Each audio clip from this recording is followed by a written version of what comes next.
and I'll open up the Oversight Commission on Opioid Settlement Funds.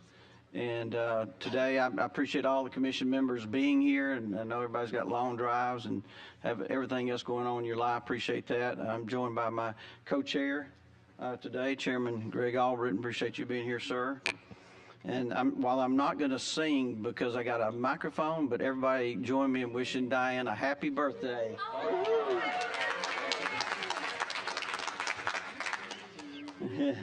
Happy birthday to you. Happy birthday, dear Diane. Happy birthday to you. Yeah, we did have somebody that can sing here, so Philip can sing. So I appreciate that. We're also joined today by a new member, our VA Commissioner, Jeff Newton.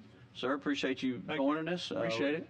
We had a great meeting this morning. I appreciate what you do, appreciate your service, and looking forward to you participating in this commission. Thanks, sir. Commission members, today is really more about our responsibility of oversight and accountability. We will have one action item today, and we'll walk you through that when we get to that. I sent everybody the statewide plan on the allocations of the opioid funds, and the reason I did that is because I want to make sure that everybody just kind of looked through that, and if we want open dialogue with that plan, that's the reason we submitted that plan as a report and not legislation, so we would have flexibility and we could make changes as we go. Certainly, at the end of today's meeting, we'll have an opportunity for the commission members to speak, and if you've got some things that you want to focus on going into the 2025 session, then certainly let's talk about that today during today's meeting. Related to the dollar amounts, we've, if you recall, in 2023, the legislature appropriated $10 million toward the prevention, treatment, and recovery. In the 2024 opioid supplemental, we allocated $30 million. And did everybody get a copy of the fiscal dashboard? It was done by LSA. Is that in their packet? That gives you a good snapshot as to what those funds are being spent on. And we'll continue, LSA will continue to expand that as we go forward. At the conclusion of the allocations that we do in the 25 sessions, and that will be, if it has not already been done, will be moved, will be opened up for the public on the LSA website as well. Currently, we've got about 57. We've got about $80 million that has been received in the Treasury account, and but about 35 million of that are still related to our 2024 allocations. So we've got about 57 million, which I think we're going to be able to stay intact with what we've talked about, maybe trying to allocate 30 to 35 million a year. And we should receive another $160 million between 2025 and 2030, or about $19.5 million a year through 2030, and then a reduced amount out to 2036. So I think what we hear today is a lot of great organizations doing a lot of great work with the Department of Mental Health and some other good programs, and we'll be able to sustain those programs for quite some time. So with that said, our first presentation, Commissioner Boswell will give us a brief update on 23 and 24 grants, and she's got an action item for us today. Thank you, Commissioner.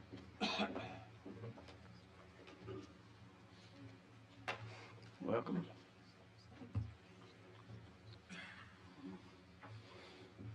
Appreciate all that you do and all your staff. We've got some of them here today. Appreciate you very much. I do, and I really do want to thank the staff, particularly Collier and Andrea. We had 69 applications in round 2, and over the last 2 weeks, we've tried to synthesize that down to a couple of slides.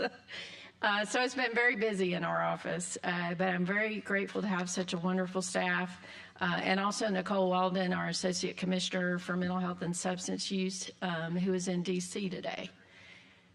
All right. So we wanted to first start with our round 1 funding.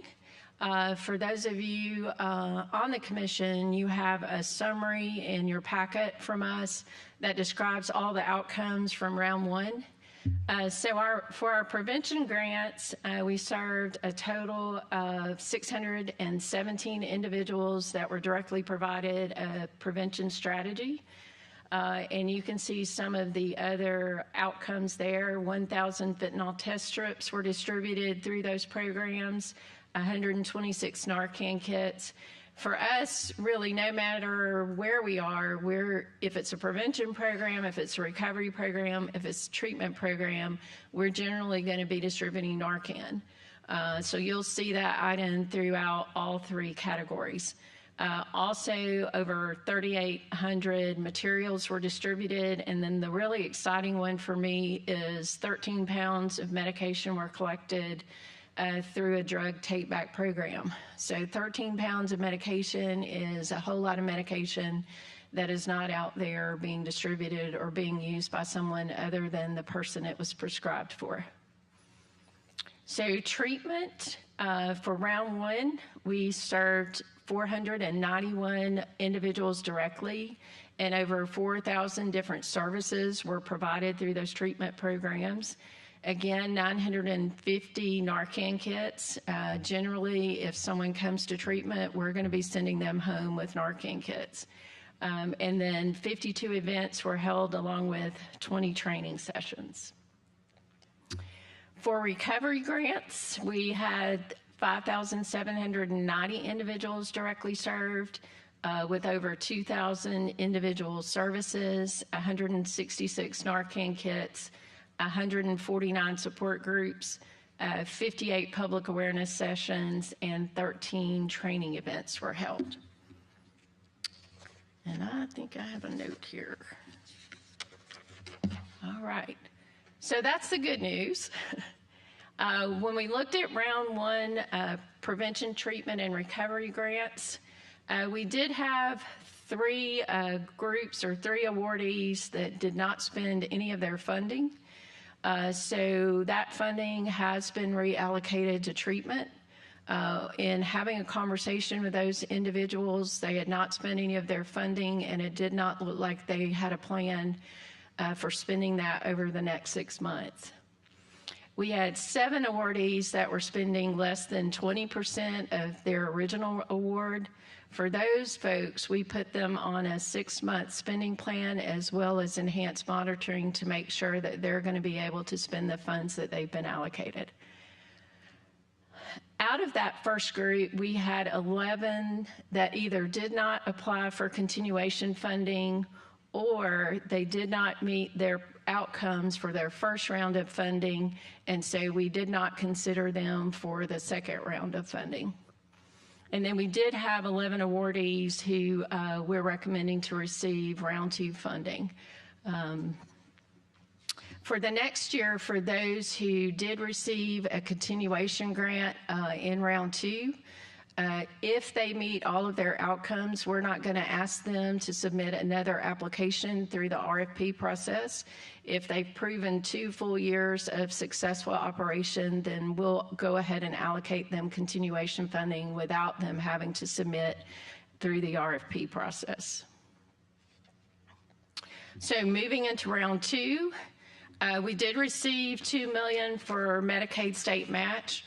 Our substance use treatment programs that provide services to Medicaid eligible individuals were running out of funds in June of every year and were unable to serve additional individuals. And so this $2 million really did increase the opportunity for those substance use treatment programs to be able to continue to provide services throughout the full fiscal year.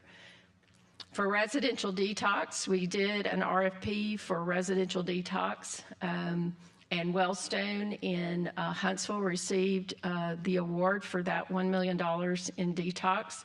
That'll provide 16 residential detox beds for individuals with opioid, benzodiazepine, or alcohol use disorder. We do not have any detox beds in the northern part of the state. We have some in Mobile and we have detox beds in Birmingham, but we really struggle when we have individuals in the northern part of the state who need detox. So we're very excited about having those services in that geographical location. We also receive funding for 988. Many of you know this is our easy to remember 3-digit number when someone is in a behavioral health crisis that they can call and we can get them help. You'll see on the screen how the money was distributed to our current call centers. The good news is we went from a 71% in-state answer rate to an 82.5% in-state answer rate in October of 24. Our whole goal with this funding was to increase our in-state answer rate. If we don't answer the phone in-state, that call is going to a national line. If it goes to the national line, people are not going to get access to local resources like our crisis centers and our mobile crisis teams. Our goal is to be at 90%. The national standard for call centers is 90%. And so what we're working towards is to have an in-state answer rate that is at 90%. We did get November's numbers and we're at 83%, so we're definitely moving in the right direction.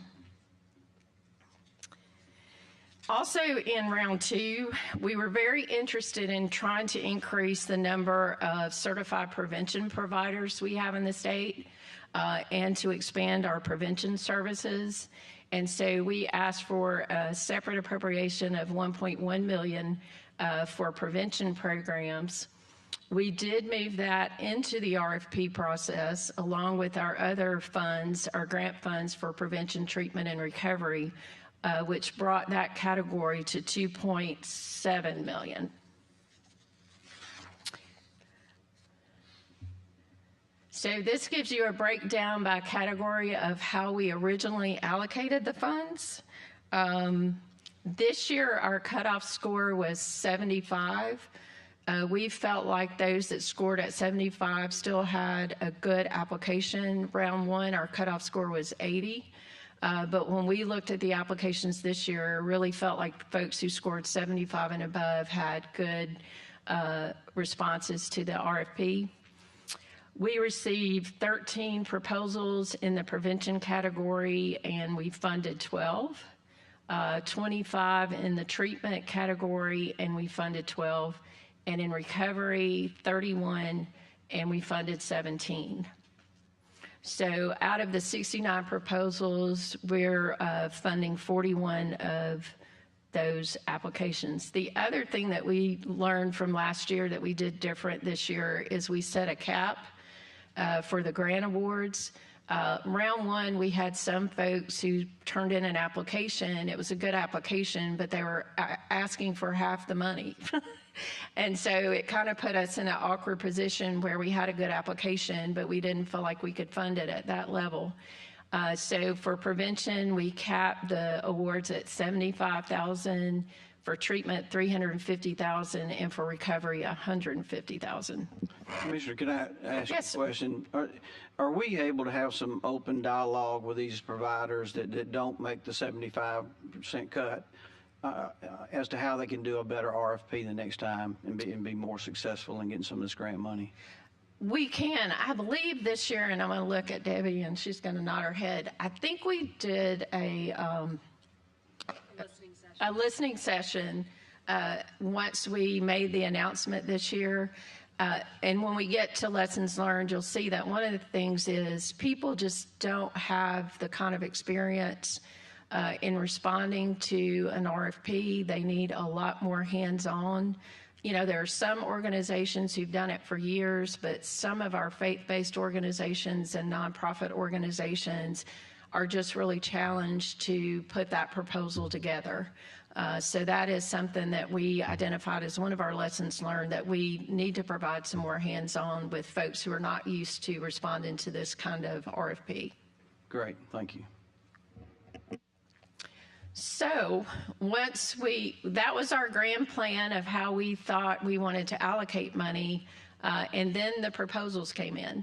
And so in the prevention category, even though we funded 12 out of 13, the total award amount was $900,000.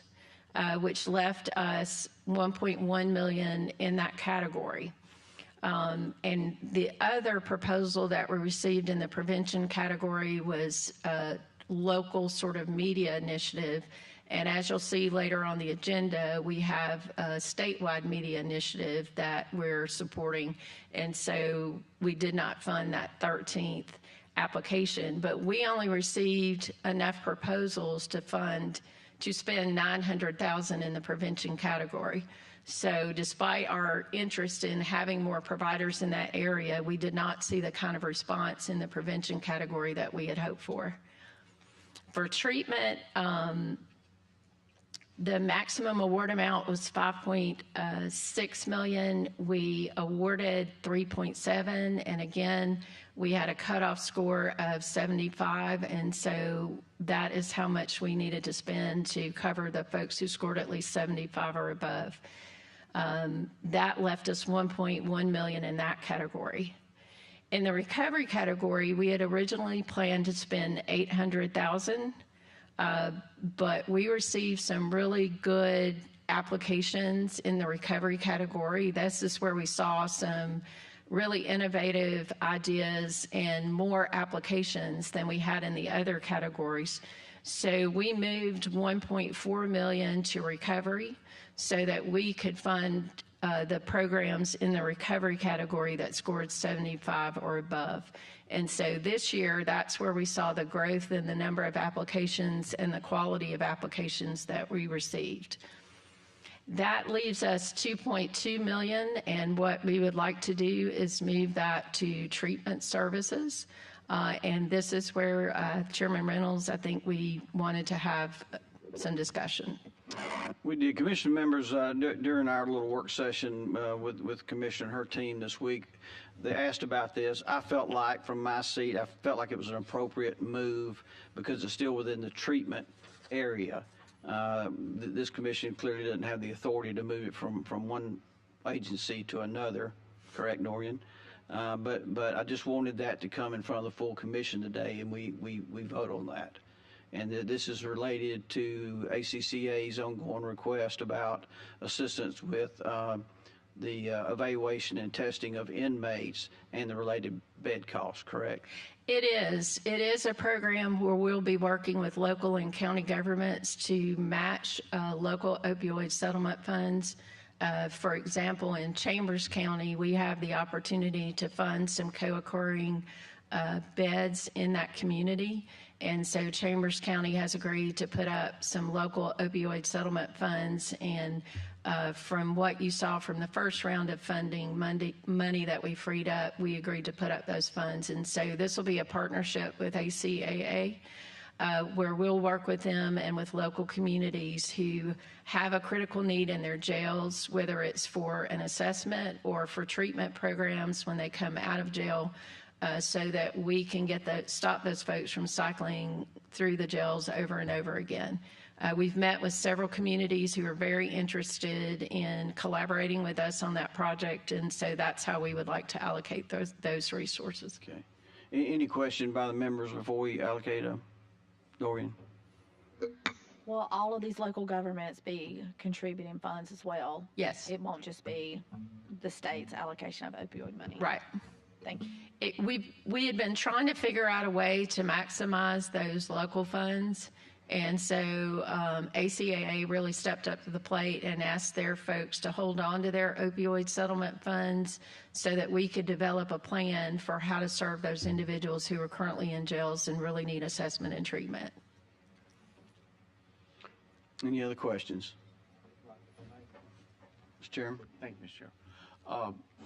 Dorian, we're not doing anything as Chairman Reynolds talked about. This is within our full scope of moving the money, correct? Because we're not moving it from anything. We're simply approving an allowance that's already taking place and to bolster what's already being done. Is that accurate?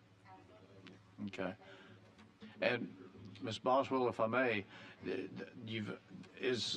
have all the folks from all the counties been made aware of this? I mean, are they? Is there a process they have to go through to get through to you or a phone call, or how do folks reach out on this program? There were certain counties that agreed to a pilot project last year, and so those counties we've already met with, but we're working with ACAA. We'll be meeting with them on Tuesday. Many counties have expressed an interest. We talked about it this summer when we were at their conference. But now, if we have money, I think we're going to see many of them very, very interested in working on this project. But we're coordinating all of that through the association. I just don't want anyone to turn around and say, wait, where did the money go? I didn't have an opportunity. Right. That's my concern. Right. We've announced it a couple of times, both at the conference, and then I did a podcast with Sonny where we talked about it. So Is this through the commissions, county commissions, or by the sheriffs? Or county commissions. Okay, thank you. Yeah. Any other questions? Representative Rigsby, I think you Miss- have a motion. Representative Parker Moore. Yes, I have a motion. I move that the remaining funds from the Round 2 grants are allocated to treatment services within the Department of Mental Health for the purpose of evaluation and related bed costs. Great. Do I have a second? Second. All in favor, say aye. Aye. Opposed? Great. Okay, Thank you. Thank you. And I think that, this is probably a good way to start this initiative, right? Because I know I spoke to my sheriff. There's going to be some operational issues as we go forward. They'll have to work that out internally. They're the experts there. And then certainly this is an area that we may want to consider funding in the 2025 opioid supplemental as well. Thank you. Senator. Thank you, Mr. Chairman. I want to hone in for a moment on the prevention aspect, and I just want to commend the department for the work you all are doing. I'm interested in knowing the type of awards that you all have given for community prevention efforts, youth programming. I know in a lot of the communities I represent, we have a lot of violence programs, and, violence issues, and so I know a concern is violence prevention. How do we have more programming for our youth to sort of alleviate crime? So could you sort of speak to that? So we do have on our website those prevention programs that were funded last year. But I will say, even in your community, I've talked to some prevention providers that are doing some really phenomenal work and encourage them to apply, and yet those prevention providers didn't apply for the grants. And so I think we have some work to do, and if you are out there talking to your folks and can help us figure out why is it that many of the really good programs that we see around violence, in fact, when we asked for the money in the budget, a lot of that we wanted to focus on violence in the community. We're not seeing prevention providers who are responding to the RFP. So we have some work to do there, and would love to engage in some conversations in your local communities about why that's not happening or why we're not seeing a response to the RFP. And Senator Stewart, I do think, and correct me if I'm wrong, the first round, statewide Boys and Girls Clubs did receive funds for prevention programs. Representative Hope. Thank you. Also on the prevention side of it, on a sidebar, fourth graders are making a decision whether they're going to drop out of school. So I'm very much an advocate for going younger and younger in the schools on a lot of decisions that they are making. Right. What are the youngest ages that any of this funding is being worked on? And also on a second note, it seems as though regarding some of them that are not applying, if they don't have a physical site location, then they are not eligible. And I don't know how we can fix that issue. I'm not sure about the physical site location, but most of what we're seeing is junior high and high school, if I remember correctly from the prevention grants. The one that I was thinking about from Tuscaloosa really is more at that 3rd, 4th, 5th grade level. And so that's why I was really hoping that we would see more of those applications in that category, but would love to sit down and have a conversation, maybe bring some of those folks to the table and say, why, what are the barriers that you see?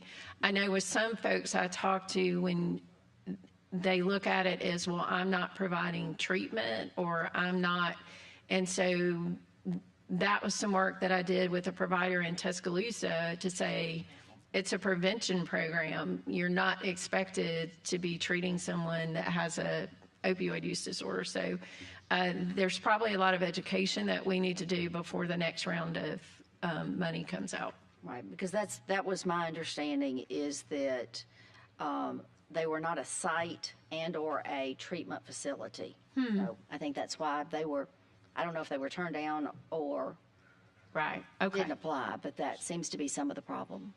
We need to, yeah, we'll talk So about that. Commissioners, so Representative Jones had discussed that with me before, and I've read the settlement agreement language a couple of times, and I don't recall that restriction there, so it sounds like that may have been a rule tied to the grant process, right? That could be something we could consider changing? If it's there, I haven't seen that. I'm not sure on the prevention side, if there is a requirement and that you have to have a physical location, because prevention is so different, obviously, from recovery and treatment. I need to check and make sure it's not something in our certification standards, because we do ask them to become a certified provider. And so I'll be happy to check on that. But sometimes people get really bad information too. Okay, thank you. And on that same topic, kind of with Senator Stewart and Representative Jones, I think you'll hear some of that K through 12 education component from Auburn University today. Okay, Well, cool. Good deal. thank you. Thank you.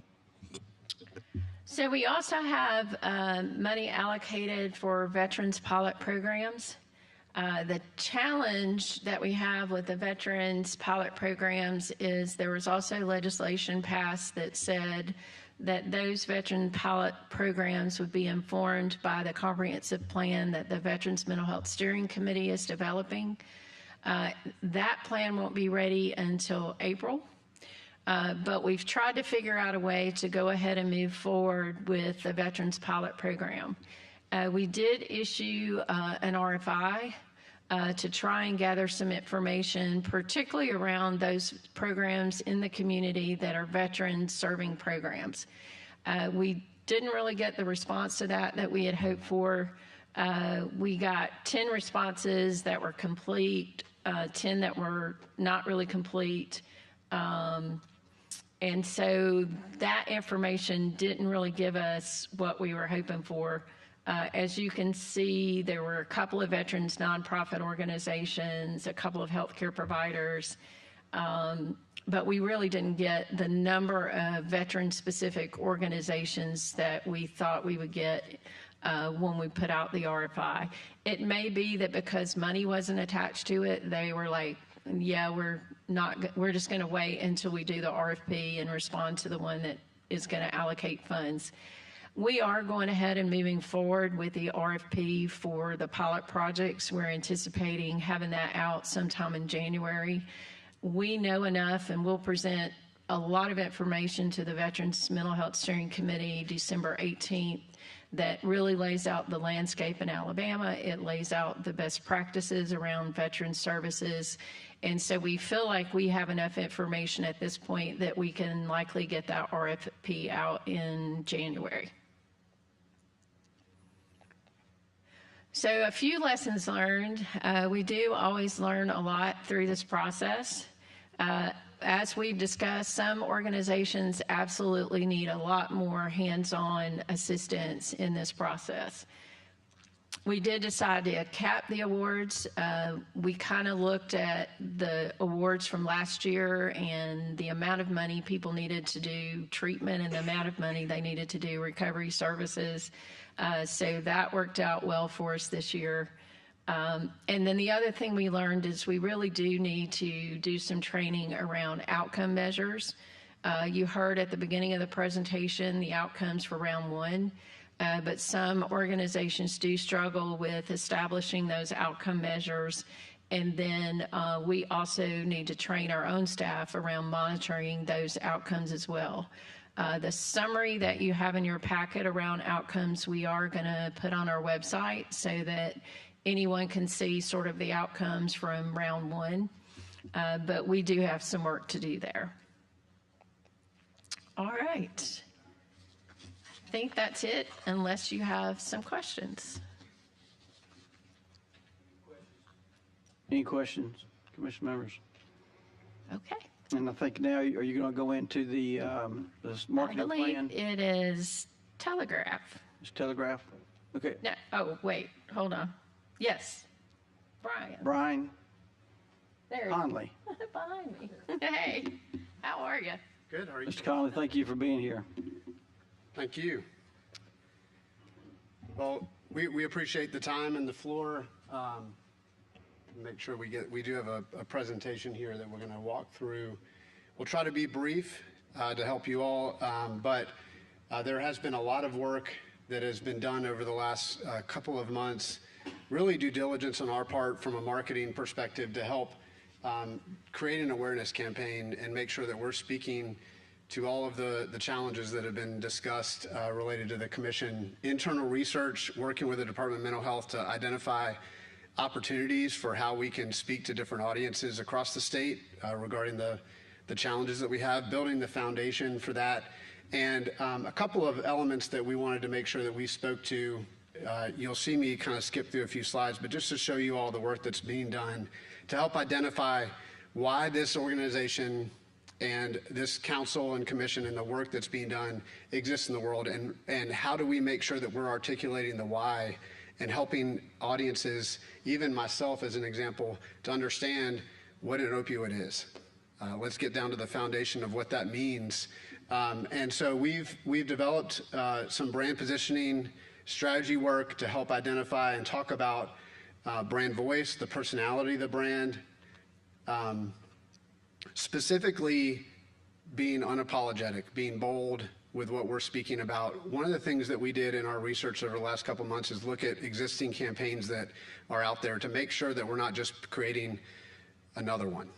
How do we make sure that we support efforts like what Auburn is doing, Project Freedom, other groups, so that we're looking at the audiences, we're making sure that we're taking all of the information that's at hand, and how do we collectively work together to make sure that we're making this as powerful as possible. So not only being unapologetic and bold, leveraging the credibility of the Department of Mental Health when it comes to the statistics and the information that matters, and then providing hope that we know that there is a recovery. Recovery is possible when we have folks that have opioid use disorder or family members that are involved with that. So we then got into elements like brand tone, which allow us to kind of have a slider when we get into different mediums that will leverage across the marketing spectrum, as well as experiential. And here in a second, we're going to unveil our recommendations for the campaign concept and how we'll move forward. But one of the most powerful slides, I believe, that really matters is this one. Again, we've done quite a bit of research to identify the audiences. And how do we make sure that we look at, over the coming years, what matters, and making sure that we're not only looking at the beginning, school-age children, all the way up through law enforcement and everyone in between. The ones in blue are the ones that we intend to, and I apologize for the formatting. I had to switch this from Keynote to PowerPoint at the last minute. But how do we make sure that we are focusing the first efforts where it can matter most and we can get across the entire state? So not only impacted family and friends of those that may have opioid use disorder, but also potential opioid users that have high risk, like veterans, as we spoke about earlier, blue-collar workers, athletes, to make sure that they are taking precaution. This last one that has the blank here, this is where we're getting into an area that we know has really risen in the last few years, and that's the fentanyl crisis. And how do we make sure that we're not only looking at prescription opioids, but synthetic opioids? And how do we make sure that we're communicating that it can be anywhere? So take notice of the risks of fentanyl poisoning, and don't take those chances. And then specifically working with other groups, other programs to make sure that when we're doing this effort, this awareness effort, that we're taking into consideration other programs that exist and communicating that widely as we go to the state.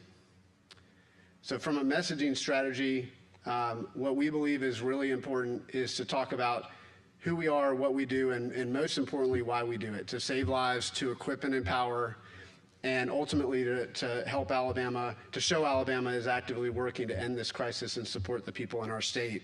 And that's what really matters. We want to start a conversation. We want to make sure that that everyone understands that there is recovery, that hope is real. We have the opportunity to be able to impact it, but we need to know what an opioid is to begin with. So many folks across the state, as we've done some research, just don't even know what they are. I mean, when I did my research, I had 3 opioids in my cabinets, and I had no idea that 2 of them were opioids. And that scared me. It's really important that we get the word out of what an opioid is as we go through this process. So with that, I'm going to transition over and let Jason, our VP of Creative, unveil the campaign development. Thank you, Brian. Thank you. Thank you, guys. Yeah, so what Brian said, you know, a lot of the lead up, a lot of the strategy has led to this creative concept that we think is really powerful and is going to get the attention of the state. And really, you know, it's an awareness campaign, it's an education campaign. There's going to be a lot of media that's going to be behind it. But let's jump right in. Oh, I apologize. Yeah, this is still your stuff.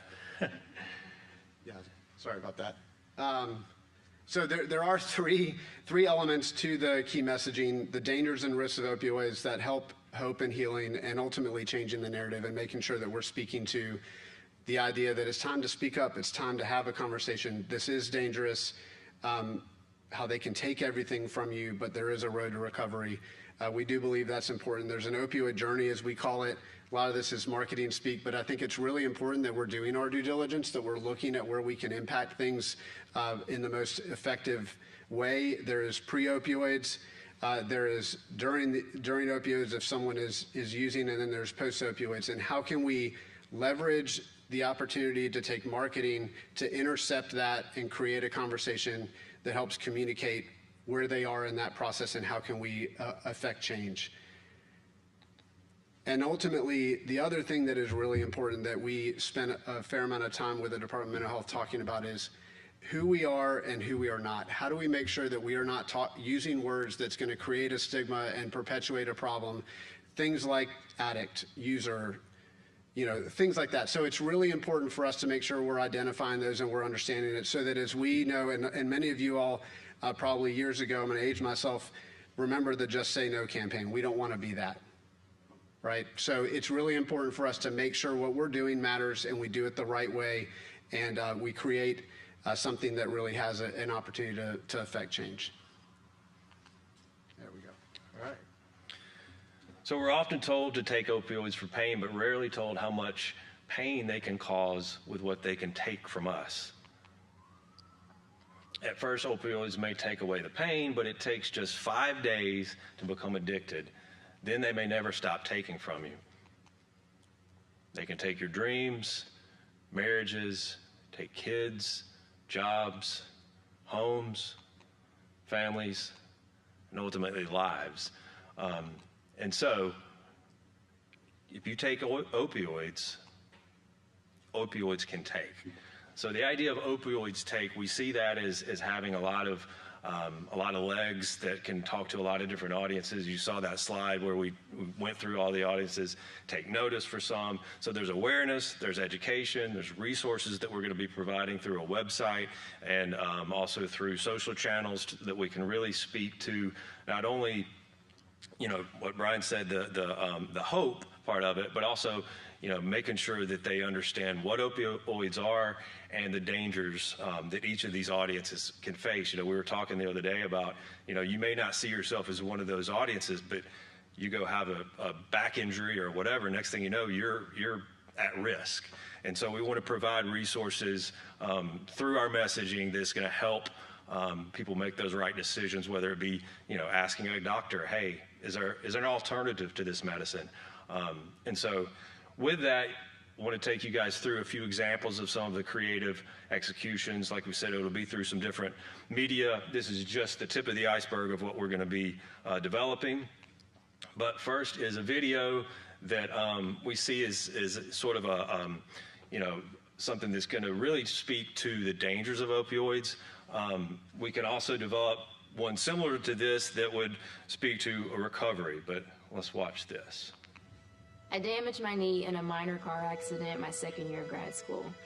When I was prescribed Vicodin to manage the pain, I wasn't even aware that it was an opioid. At the time, all I knew was just I needed something, and I thought it was safe to take. I had no idea it would take away so much more than just the pain. Before I even realized what was happening, it had taken over my life. It took my scholarship, it took my friendships, it took my apartment. I even took from my parents before it took me from them.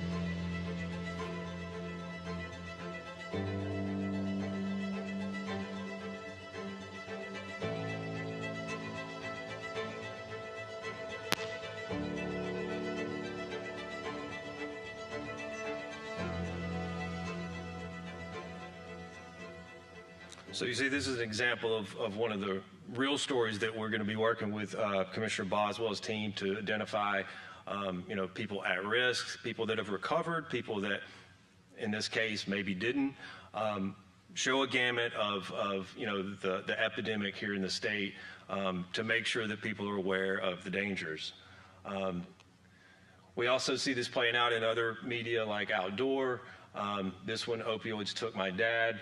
And this would be a real story that you go to the website and see. And of course, visually, what you see here is kind of the person that was taken. It's left this void in someone's life. So you see this black outline. Again, here's another execution of that. But really designed to really get attention, to be impactful, to be powerful, to be emotional.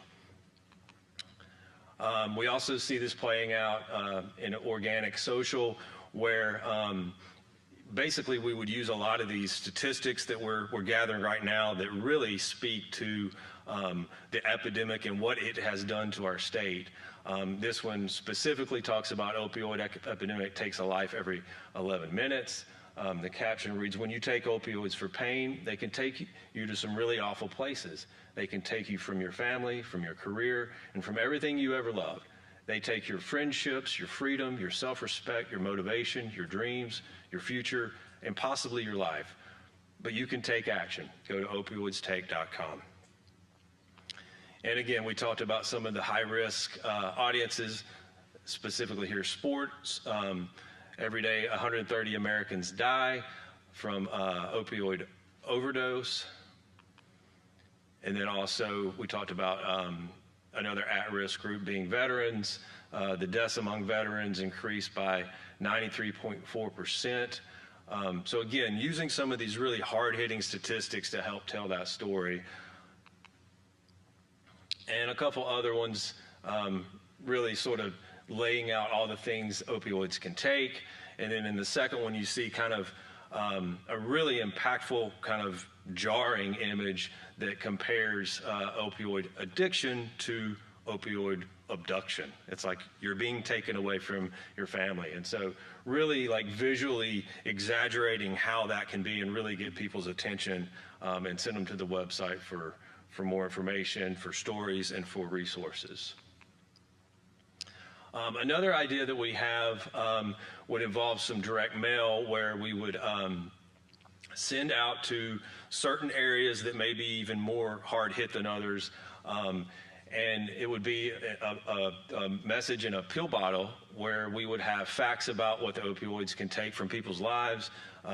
We would design this prescription bottle with a label that would kind of talk about some of the things opioids can take, kind of the side effects being like, terrified parents, crushed siblings, destroyed kids, sort of laying out some of those emotional things that that the side effects would involve. And within this bottle, we would have some informative information in there to help them, but also the next slide, we would have some offers for some free naloxone. We would kind of create a movement in a sense by having these branded bracelets that people could wear to show that they're in support of this. And then some other, resources involved with that. And this is something we're going to be working with Commissioner Boswell's team. I know that there's already, what is the program that? Project Freedom that already distributes those, and we're thinking that there may be some way that we can help maybe package those in a way and work with that team. So again, so that we're not, doing something that's already being done successfully. In addition to that, we see this as an opportunity to really get out into the public, maybe through a pop-up art exhibit. We would tell these individual stories again that we're going to be gathering that basically talk about people being taken from their families by an opioid epidemic. And it's this sort of photographs that in each of these, there's instead of a black void, you see a mirror, so that when people see that, they see themselves in it, because again, you're just one injury away from being at risk.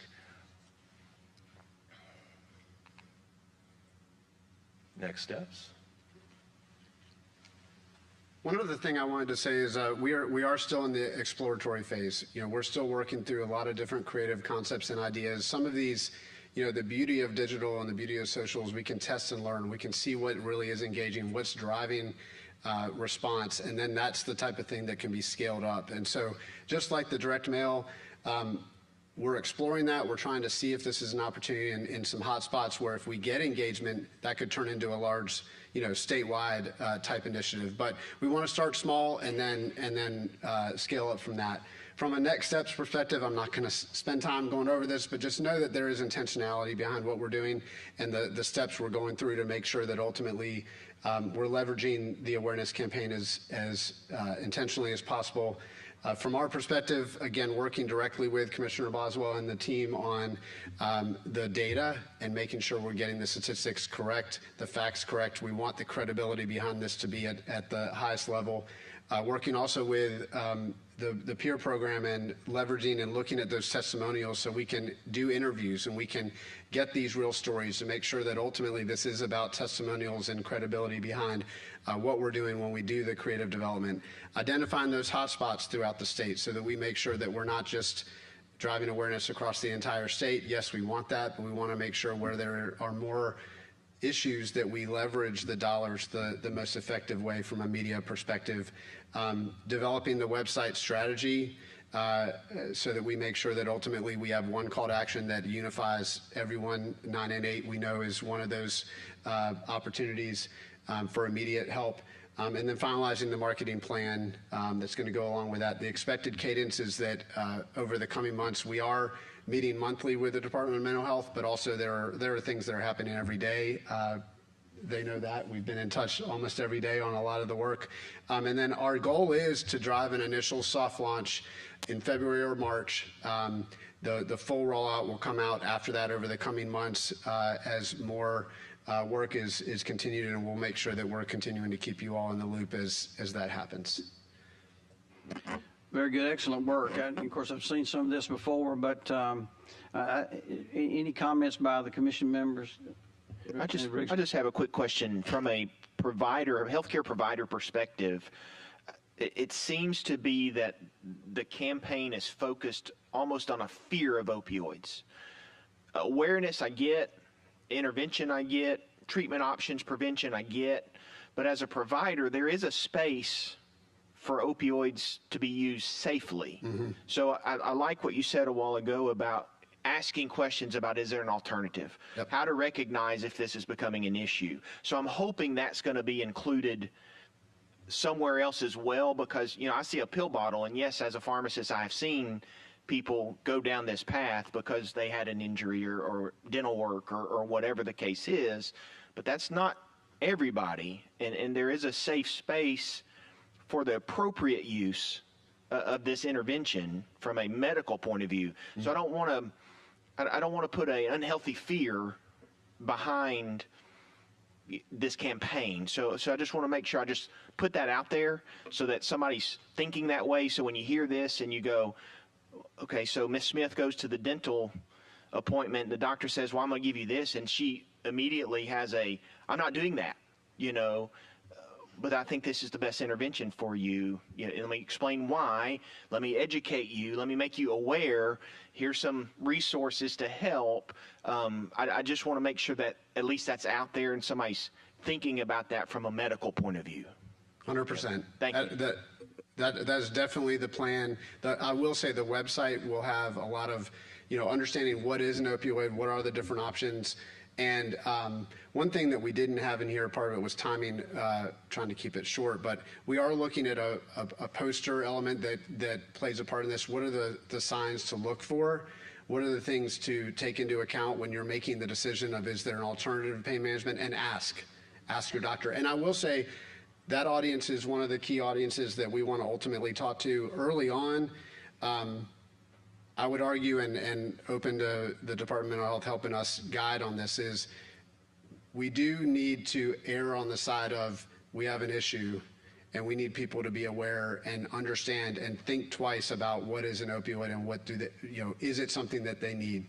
But to your point, there's a safe way to leverage it. And behavioral targeting with some of the work we're doing, we will be able to navigate that as well. I think also, Commissioner Balzar, I'll get your input on it, but, the Operation Free, as you know, Governor Ivey joined some 13 other states on not only a law enforcement perspective, but also raising awareness about fentanyl and the dangers, and there may be some good links. I have sat on that panel, so has Commissioner Ham and Cam Ward, and it's got a lot of links to a lot of stuff that you're doing here, but we may try to look some kind of way to, at a minimum, linking those together. 100%. They are one of our top, I think there's 5 groups that we intend to communicate with and make sure that we're all working together. We don't need to put something out there that already exists. I mean, that's the worst thing that can happen here, is that we're just another campaign. We want to work collectively as a group, and also all of us cross-promoting the work that we have on our individual websites from a marketing perspective. It helps elevate the search engine capabilities and the SEO possibilities, and that helps drive awareness organically. So I think that's a great point, and we need to make sure that we're doing that. Great, thank you. And timeline, when do we think we'll see some of this rolling out? February, March would be at the earliest, and then full campaign, we're probably looking at April, May, and from there, it'll be a always on effort. Very good. Yep. Any other comments from commissioners? Thanks, sir. Thank you. All right, next up, we've got Nathan Wilson, incoming director at AOC. And had a good conversation with the incoming Chief Justice Sarah Stewart. She's certainly passionate about the specialty courts, and of course I think she's also talked directly with Judge Floyd and Judge C. So I think we'll get a lot of energy and look forward to hearing about that today. Thanks, sir. All right. Well, thank you for having me here today. Justice Stewart regrets she could not be here. She is where she needs to be, attending a graduation for her daughter in Chapel Hill. I will assume the role of Administrative Director of Courts on January 21st when Chief Justice-elect Stewart begins her term as Chief Justice, and I'm excited about that opportunity and working with all of you in this regard with the Commission and in your other capacities. I want to talk today about accountability courts and our vision for accountability courts over the next 6 to 12 years under Chief Justice Stewart's term. The increase in criminal activity has created challenges for the Alabama court system. Criminal filings in our district courts and in our circuit courts have continued to increase over the years, over the past decade. Much of the increase in crime is because of drug use and drug possession. Most of the cases in our court system, whether it's a drug possession case itself or whether it's a robbery, have their root cause people's addiction to drugs. It's tempting to respond by incarcerating these individuals, but the truth is that eventually those prisoners will be released. 95% of inmates released from the Department of Corrections will be released directly back into their communities. Unfortunately, the rate of recidivism, by some measures, for these ex-convicts runs around 35%. That creates a revolving door of criminal activity that seems to have no end. Our court system has the responsibility to do what we can to stop that revolving door. We have an obligation to do all we can to lower that recidivism rate to the extent possible to protect our communities. To that end, we have instituted a series of attempted interventions between the point of initial arrest and incarceration. And one of those effective intervention tools that we have is accountability courts. Accountability courts are the trial court's attempt to direct defendants to treatment and services to prevent recidivism while holding the criminal defendant accountable for the harm that they have perpetrated to our communities. There are three main types of accountability courts: drug courts, mental health courts, and veterans courts. While the services and treatment plans for each of those courts differ, the common denominator for all of them is drug addiction. Although some counties began establishing drug courts beginning in the 1990s, drug courts as we know them have existed across the state since 2006. In the past 10 to 12 years, our trial judges have instituted mental health and veterans courts in a few circuits. Unfortunately, there has been an erosion of resources provided to these courts over time. As a result, many circuits no longer have any type of accountability court at all, leaving this need unattended. Our plan as the incoming administration under the leadership of Chief Justice-elect Stewart is to revitalize the drug courts and to institute mental health courts and veterans courts so that they are fully functioning in every circuit in the state. The court system's commitment will be to only use evidence-based programs with measurable outcomes that comply with national standards for accountability courts. The costs of running a robust accountability court are uniform. They include at least one accountability court administrator, service providers such as drug relapse prevention programs or mental health counseling, drug testing kits, job training for program participants, and oftentimes transportation to service providers and employment. Using the costs associated with our remaining well-functioning accountability courts, we estimate that to revitalize drug courts and institute mental health and veterans courts across the state and all of our circuits will cost annually approximately $13 million yearly. We currently receive a general fund appropriation of about $3 million dedicated to accountability courts. The courts were allotted $1 million from the Department of Mental Health's fund distribution from the last Opioid Commission distribution. Today we are asking for $9 million from this next distribution by this commission. The cost savings to the state of a successful accountability court program is not insignificant. And I'm going to give you an example of Jackson County, population 53,000. Judge John Graham has had a thriving drug court program since 2007. Last month, in just 1 month, he had 14 graduates. It currently costs about $34,900 annually to house a prisoner in the Department of Corrections. By having these 14 criminal defendants diverted to drug courts rather than prison, the drug court program in 1 month saved the state of Alabama taxpayers $488,600. That's a significant amount for 1 month of participants. In 2009, it cost the state $41.42 per day to house a prisoner, which is approximately $15,000 a year. The costs of the state for housing prisoners has more than doubled since 2009. So these numbers can be an illustration of how impactful an accountability court can be. But the hard dollars aside, the community impact is equally important. These 14 criminal defendants in Jackson County had 23 children among them.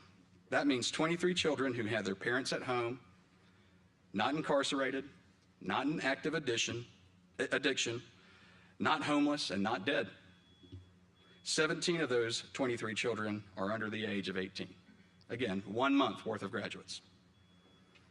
Since 2007, Jackson County's drug court has graduated 307 total members.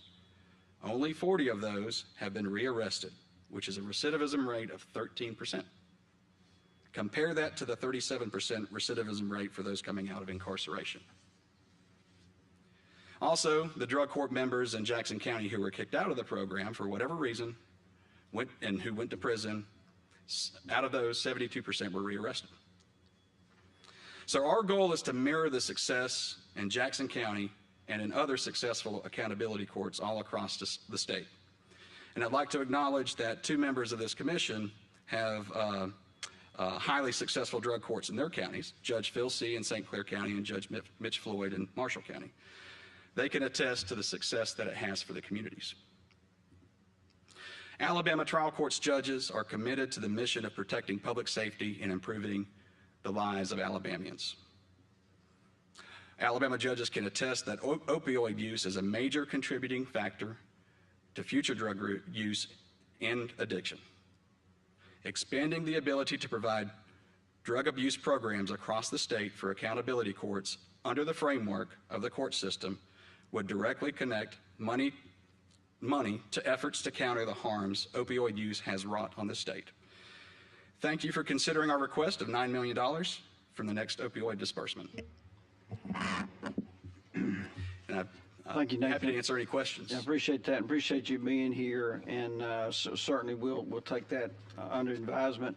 I know the program's doing a great job. I don't know anything about the adjudication side of it, but I tell you, I've been to the graduation programs, heard some of the stories of those people coming out of those courts. So appreciate your work, and certainly hope that we do get these grants in place for AOC, for these specialty courts, and then that way this commission can look at it and evaluate it and possibly increase the funding for 2025. Great. Any other questions by the commissioners? Mr. Chairman, if I could Yes, sir. Judge. jump in real quick. I'm Phil C., circuit judge, and I, along with Mitch Floyd, have very successful, we believe, drug court programs in Marshall and St. Clair, as Nathan mentioned. I also echo Chief Justice-elect Stewart's enthusiasm for supporting drug courts in this state. And Nathan mentioned a few things. One thing he didn't mention with regard to benefits of drug court graduates, which I graduate my last class. I'm retiring next Thursday, and we've graduated about 325, and our recidivism rate is very similar to Judge Graham's numbers. I would say they're a little lower. He and I would argue about that, but we're very proud of the effect on our communities. And one was not mentioned. Our graduates work, most of our work, and they pay taxes. They raise those families.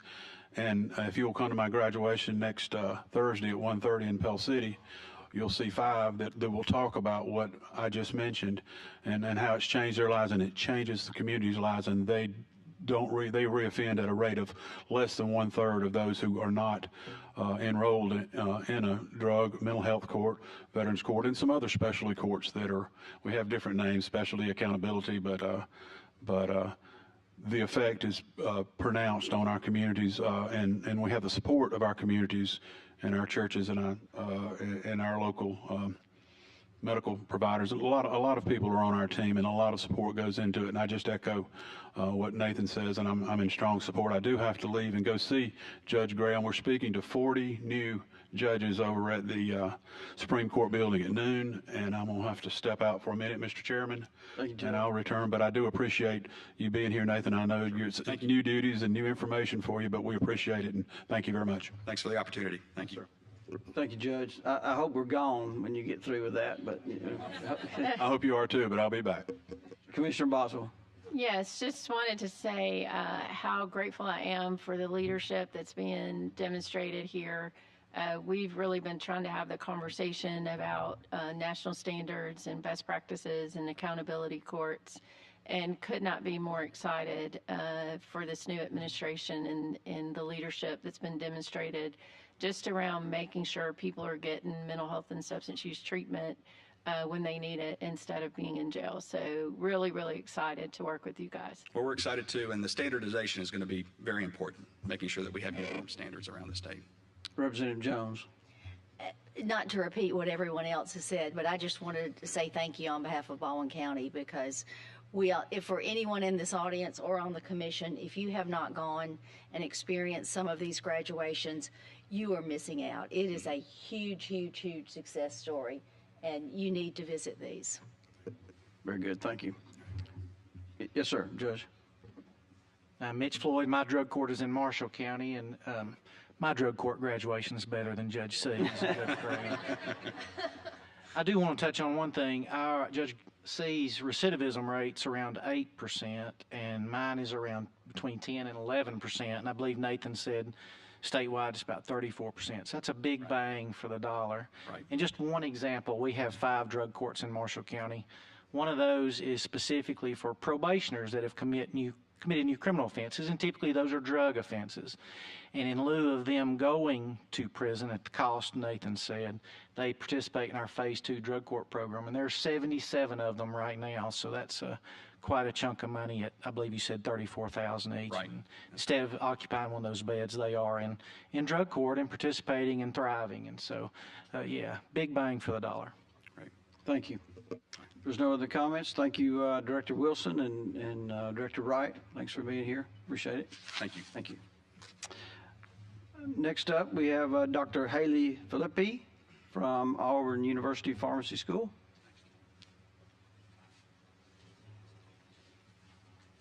We've been talking all around your topic today, so good to hear from you now. Yes, I'm excited to describe some of the activities that we have been busy working on. Good to see you all today. So I am Haley Philippi. I'm one of the founding members of the Center for Opioid Research, Education, and Outreach. So I want to discuss some of the activities that we have completed or are currently in progress of completing since receiving funding from the Commission. So our initial priority has been to really focus on those high risk or the highest risk student groups. So this is our middle school and our high school students. And this is an expansion of what we have already been working on prior to this year. But since receiving funding, we have presented 12 live in-person drug education events in 12 different schools for middle school age students. Those presentations, it's a drug education presentation, and then we also include an obstacle course, which allows us to simulate how it feels to be under the influence of substances, to kind of bring back the point of how it affects all aspects of your life. You know, what is important to those middle school students? Their sports, their friends, their schools. And so we really try to bring that all back in. So we've expanded on that. We are also creating train the trainer videos for our middle school programs to allow school personnel to conduct these programs within their schools without a coach representative needing to be present to do those. So we're working on those. For our, I have 8th through 12th grade on the slide, but it's really our high school students. But with some school systems, 8th and 9th grade are kind of grouped together, and then 10th and 12th grade are high schools. And so our 8th grade is sometimes middle school, and our 8th grade is sometimes kind of more in that high school range. So, but we are creating education videos and handouts. We have developed 6 presentations that will be professionally recorded television quality videos. We have 3 that are required, and they do meet the House Bill 280 requirements. So those are fentanyl and other opioids, drug safety, and alcohol are our 3 required videos. And then we've also created 3 supplemental videos: marijuana, vaping, and energy drink / caffeine. The supplemental topics were chosen because they were requested by every school that we have met with. So we plan to do those, and we're currently working on getting those recorded. We have planned for 2 high schools in the spring semester. Once we have these recorded to go in, the students will watch the recordings, and then we'll come in after and do a live Q&A, as well as expand on the information. We have also presented to school leaderships we were invited to the Region 1 School Health Coordinators meeting. This included representatives from 7 counties in Northwest Alabama. We presented our middle school program to them and kind of what our plans were for high school and how we could incorporate those programs into their schools. Also had the opportunity for them to give us feedback on any changes that we needed to make. And then we've met with individual school leaders throughout the state as well. We have continued to enhance our community and healthcare professional outreach as well. We have attended National Nights Out. If you're not familiar with National Night Out, it's an annual event that occurs. It's organized by local law enforcement to bring awareness to crime and drugs that are specific to those communities. So we joined in those events and provided resources and education for the community members. And then we've attended a number of other community leader meetings as well as drug-free community events. For our healthcare provider trainings, we've attended regional and statewide meetings.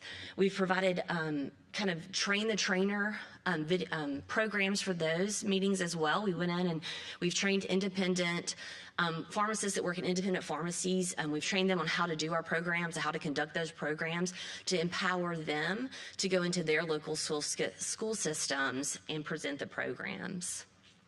So those are the things that we have completed and we currently have scheduled since receiving funding for the commission. We also have some future goals. We want to continue to expand and enhance. Our first priorities are going to be the top 2 buckets on this slide. So that's our K through 12 students and our parents or guardians. So we want to create a customizable curriculum for K through 12 grades.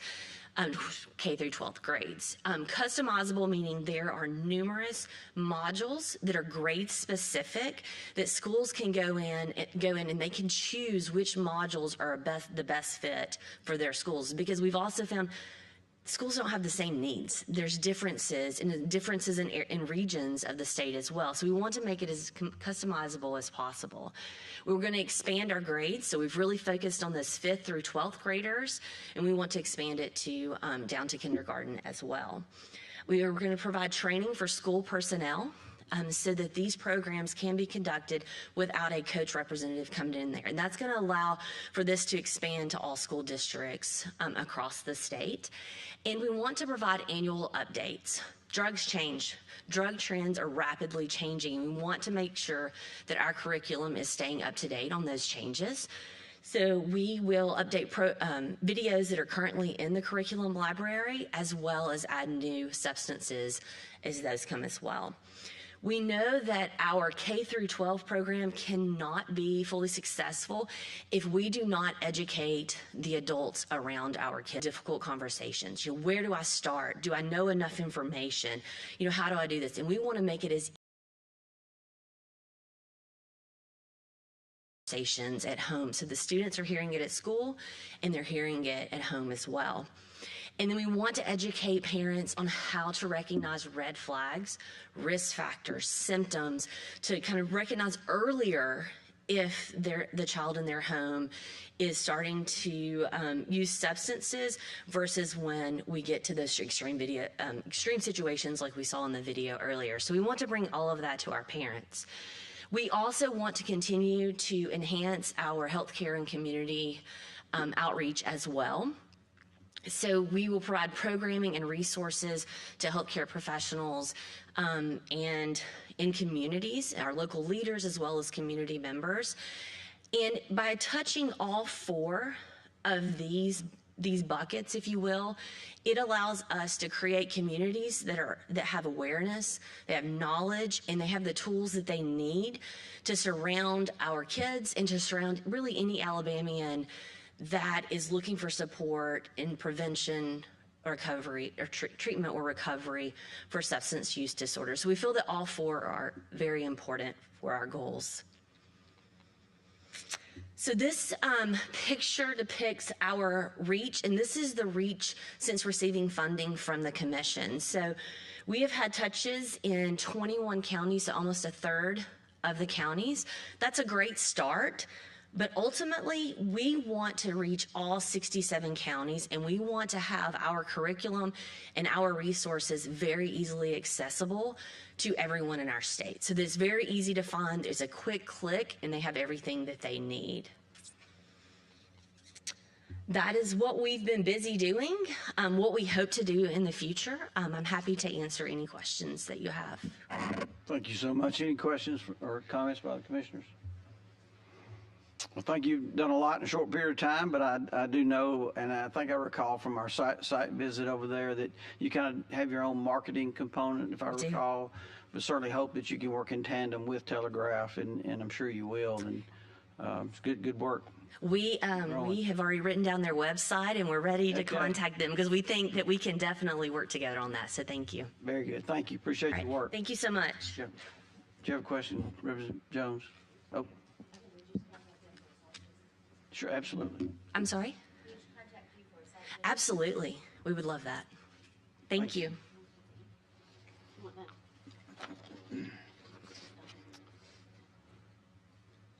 Next, we'll hear from Ms. Deb Crook, Deputy Commissioner of Health Services at the Corrections.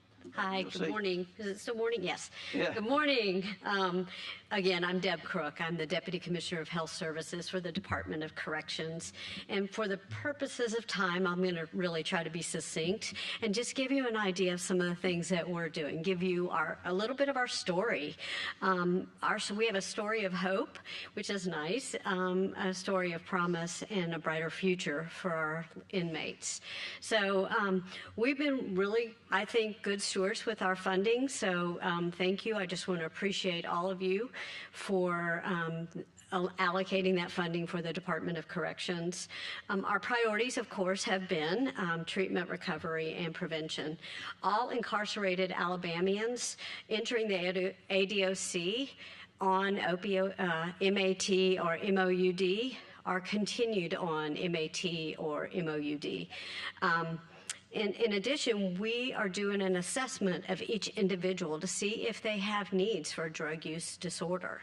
And so I just want you all to be aware that that's one of the things that we have really pushed hard to make sure that we're identifying people with needs and treating those needs. In the past 12 months, we've treated with MOUD over 300 inmates. And currently, we have 210 enrolled in MOUD programs. The prescribed medications are naltrexone, buprenorphine with naltrexone, buprenorphine HCl, and for women that are pregnant, we continue their methadone treatment. So we have 14 major facilities, and currently we provide MOUD services in 9 of those 14, and we continue to grow. We have had we've hired our new director of MOUD programming with the Department of Correction. That's part of our funding. Thank you so much. She came to us from the Jefferson County Department of Health, where she served as a rapid response coordinator in the addictive services unit. Ms. Rachel and Yes Care also has a MOUD coordinator as well, and they have spearheaded the trainings. They have to go to each of the facilities to train and really break down some barriers of skepticism and officers that maybe don't understand what MOUD services are. So I think we've heard, or maybe you haven't, but we're not trading one drug for another, which is what a correctional officer, their impression is. So we've had to go in and do a lot of training about how the brain works and how this can really help them. We've seen, we require our MOUD patients to live in a sober environment, so they're in a separate dorm, and that's designated to provide evidence-based groups and substance use disorder. They have rules to follow while they're in the dorms, and they have to contribute to the dorm community. And basically, they live in a therapeutic community. So we continue to provide a community that can support them. ADOC partnered with Yes Care And we applied for a grant for a SAMHSA Policy Academy. So 14 individuals from our state, from the Department of Public Health, from the Department of Mental Health, from ADOC, from Yes Care, and Pardons and Paroles, all went to Washington, D.C. to participate in a policy academy. And this provided the opportunity to further develop our policies and procedures, fine-tune our current program, and to develop a strategic plan for moving forward with our programs. The inmates in the MOUD program are involved in pre-treatment, in preparation for what we call RSAT, which is a residential substance abuse treatment program. And then they go into the residential treatment program. And then finally they enroll in aftercare, where they really have an opportunity to mentor other inmates in the facility. All of these programs are following the evidence-based curriculum for the Change Company.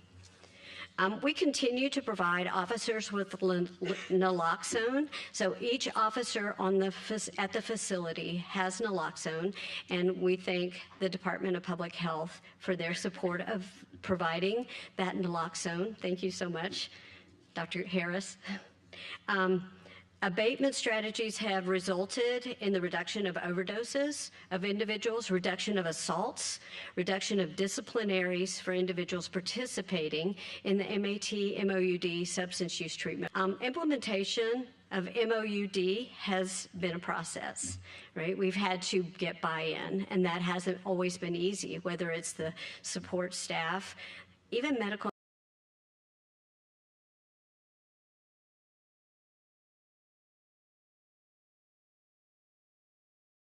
individuals that can apply or be in the program. And then, of course, the security officers. So it has been a pretty heavy lift for us. We've been successful, though. We started out at Donaldson, and now those are our champions. They go with us to the training. They're able to help the other officers at other facilities understand the benefits and how we're changing lives. We actually have a warden and a captain that travel with our training team, and they really are able to make headway, I guess, with our officers. Our training of officers, support staff, and medical staff really remains in-house. We haven't really looked at third-party providers for this at all. Our drug treatment staff, which we currently have in-house, which is part of the ADOC, Department of Corrections, is we fund a lot of that by RSAT grants. So really, we are able to do a lot with what we have, but we're just getting started. We're going to have to hire more physicians, more providers to prescribe, more group workers to help us. So I just want you to know that while we may be good stewards now and we still have a good bit of the funding that you provided for us, as we move forward, we're going to be hiring more people to do the groups and to prescribe and to treat the individuals at the site. So really, that's all. That's a brief overview of what we've been doing, and I want to just open up for questions. Thank you. I have a quick question. So I know this commission has funded the MAT, and I think on inmates 6 months prior to them being released, correct? Yes, sir. If they're on the program. And then we also fund probation and parole separately, that they track that inmate for the 6 months of parole. Yes, sir. But are we having any inmates volunteer to stay on the MAT? If they're EOS, right, we lose that contact. We lose that contact, yes, sir. But any of them volunteer to stay on the program? I don't know the information. I'm sorry. Okay. I just thought that might be of value. You had some that agreed to stay, that continue to take the treatments, even if they weren't on probation. So we have a pretty strong release program, and I would really have to talk to the person that's involved in that more, because we have the RX outreach, we have insurance outside as people go back into the community. So I would have to talk to that person to see if she has any information on that right now. I mean, we're pretty early in our process, so I just really would have to ask. Work. Any other comments or questions about the commission? Judge?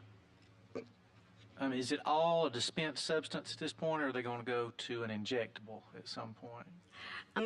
Right now, mostly suspensed, yes. We do have a couple that have been discharged on injectables, but it's not our primary. Yep. Thank you. Yes, sir. Thank you very much. Appreciate you being here and presenting. Thank you, sir. Okay, members, as we begin to wind down, who came armed with some comments or suggestions about expanding our focus for the 2025 supplemental? Any thoughts or comments? Mr. Chairman. Well, since you looked at me, Mr. Chairman, I just want to just say, I'm very grateful for the work that we're doing as a commission. I would like to see emphasis, as I mentioned earlier, on prevention and preventative measures, targeting our youth, and sort of increasing our wraparound services for families, addressing crime. We can't just lock everybody up, but just getting ahead of the issue. That's my biggest concern and priority. And I also am deeply prioritizing, as I mention all the time, legal services of Alabama and how important that agency is and how important it is to provide indigent legal support because they have a footprint in every county, every region of the state. And so that's a priority. And I think that's something that the commission should evaluate seriously. Thank you. Thank you. Senator Stewart. Any other comments, suggestions? If you do, just feel free to email me as we get closer to the session, because we'll want to try to kind of be ahead of where we were last year during the session. Certainly we got the general fund starting in the House, so I think the quicker that we can do our work on the Opioid Commission, the better. Get it moving. So, okay, if there's no more comments, we'll stand adjourned. Thank you.